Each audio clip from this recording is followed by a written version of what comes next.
Alors, l'intérêt de cette étude, on est dans un contexte un petit peu particulier, je dis en introduction de la conférence de presse, on est sur une situation où on a un manque de logements sociaux extrêmement important à La Réunion, on n'arrive pas à loger les gens à La Réunion.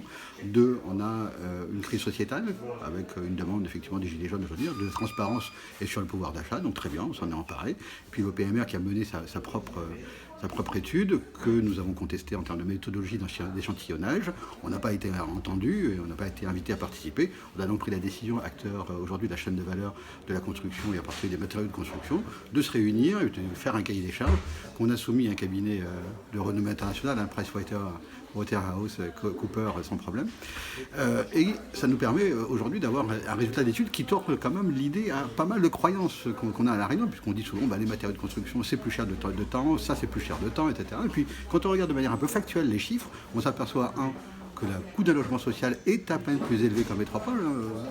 La consultante le disait, entre 5 et 10% à peu près en moyenne, que à ce niveau-là, le surcoût est dû à des multifacteurs. Un coût du foncier beaucoup plus élevé qu'en métropole, puisqu'aujourd'hui, on a des terrains aménagés qui coûtent un peu plus cher.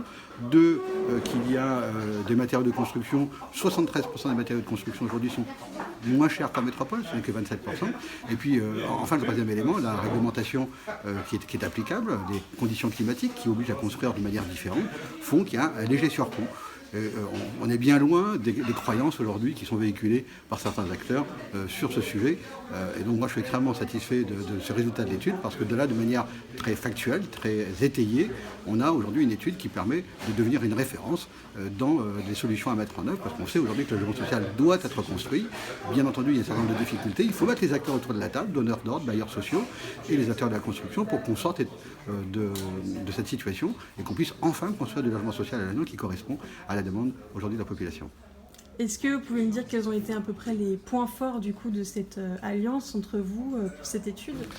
Je crois que c'est la première fois à La Réunion aujourd'hui d'abord qu'on retrouve autour de la table à la fois les importateurs et la production locale. Je pense qu'il faut le noter. On est aujourd'hui dans une démarche dans le milieu économique aujourd'hui de regroupement, d'entraide qui permet de dire non, nos réalités dans l'entreprise et nos contraintes sont celles-là. Que l'on soit importateur ou qu'on soit fabricant local, on n'a pas à s'opposer, on a bien à travailler ensemble à un moment donné pour que ce territoire puisse demain se développer et surtout créer de l'emploi sur La Réunion. Je crois que c'est une des grosses demandes aujourd'hui de la population parce que la vraie solution au pouvoir d'achat, c'est bien effectivement l'emploi.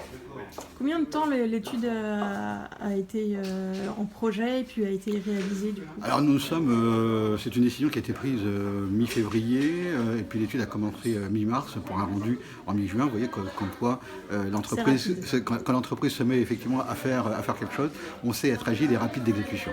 Très bien. Et du coup, quels sont vos projets futurs par rapport à cette étude-là? Il faut la diffuser parce qu'elle tord le cou à beaucoup d'éléments et je crois que sur une étude aussi factuelle que ça mérite effectivement, on a demandé à l'OPMR d'être reçu pour pouvoir présenter l'étude détaillée et puis nous interpellerons aussi donc, le ministère de l'Outre-mer et bien entendu Matignon pour expliquer et porter cette étude étayée et factuelle.